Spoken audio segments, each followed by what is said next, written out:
Ben Kadir ezildi. Beni görünce kirler sıraya dizildi. Türkiye'de bir temizlik hareketi başlatıyorum. Temizliğin kontrolün en zor olduğu yerden başlıyorum. Çamaşır makinesinin içinden. Sevim abla, bu çamaşırlar yıkanmış ama yıkandıklarını pek benimsememişler. Baksana şunun haline. Vallahi çamaşırlarım eskisi gibi iyi yıkanmıyor. En güçlü deterjanı denedim, yine de olmadı. Yıkanmaz tabii. Mark kullanmamışsın ki. Mark çamaşır makinesi temizleyicisi kullanacaksın. Makinede biriken kiri söküp atacaksın. Sen bunu kullana dur, ben de teftişe devam edeyim. Makinen temiz gibi Nilgün abla. Bizde çamaşır işi eşimdedir. Ona sorun Kadir Bey. Helal sana Kemal abi. Kadir'cim ben makinemin deterjan gözünü, lastiğini hep silerim. Makinem tertemiz. Peki görünmeyen yerler?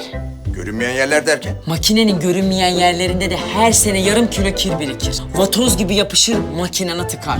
En güçlü deterjan bile makineni temizlemeye yetmez.